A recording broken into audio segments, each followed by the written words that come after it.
مقبلين على عام 2016. شو تحب تهني الحكومة العراقية السياسية؟ لا هلا ولا مرحبا بيهم، والله يغضب عليهم مثل ما غضبوا على الشعب. هسه هم قاعد يبون عليك، شو تحب تقدم لهم تاني؟ كنت اقدم لهم حتى سامع. زين انت ماخذ حقك كمواطن عراقي؟ ايش ماخذ حقه بيع زباله؟ هذا يبيع زباله لو لا؟ ها انت بدي تشوف عينك شوفها شنو؟ اكو مثل شو يقول؟ حاجه سامع راح كلب اسود اجى كلب ابيض. شلون؟ راح كلب اسود وجاله كلب ابيض بس اللون متغير. هسه الحكومه من عندنا وبينا هم، شو تحب تقدمي لهم تهنئه ب 2016؟ والله اقول لهم الله لا يهنيكم، والله لا يوفقكم. ليش؟ والله لا يخليكم ان شاء الله، لان انتم باطلين وراح تقضون عمركم باطلين. الحكومه قاعد تباوع عليك، شو تقول لهم؟ اقول لهم عم الله لا يوفقكم، الله لا يوفقكم، الله لا يوفقكم، لان ظلمتوا هاي العالم، بس هاي اللي لكم اياه، وحسبي الله ونعم الوكيل. حج مناسبة عام 2016 سنة جديدة مقبلة علينا. نعم. شو تحب تهني السياسيين والحكومة العراقية؟ اقول الله لا يهنيهم من صغيرهم ولا كبيرهم. هاي الله التهنئة. لا يهنيهم من صغيرهم، اصغر واحد فيهم الى كبيرهم يا كبيرهم. كان اقول لكم عايزين احنا من هاي الحكومه فقط، بس الله هو اللي يعطينا، احنا فقراء وان الله هو الغني. هذا والسلام شو عليكم. تتمنى من عندهم بال 2016؟ ما اتمنى كل شيء، ما اتمنى لهم الله يوخرهم من عندنا.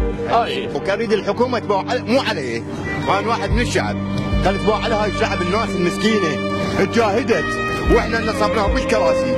خلي يلتفتون علينا شويه، كافو بوك حرام يا اخي، كافو بوك التفتوا. هذا الشعب جاهد وقاتل، حسرت العمره لما اقول لك ما عندي حالتي تعبانه.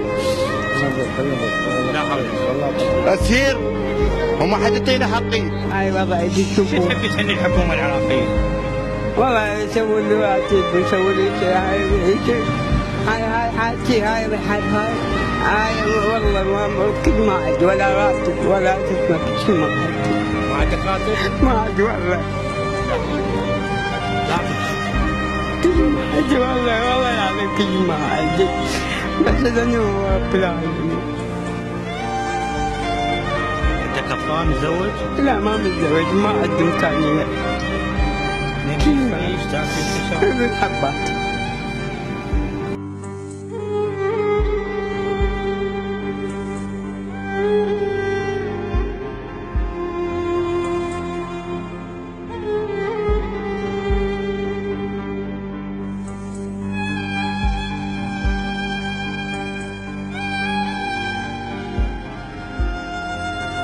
شوفك مخنوق وتبكي.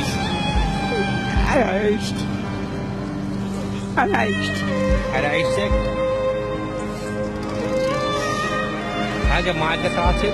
لا ما عندي كل شيء ما عندي. شو ناشد الحكومة العراقية؟ هذا مسوي الواد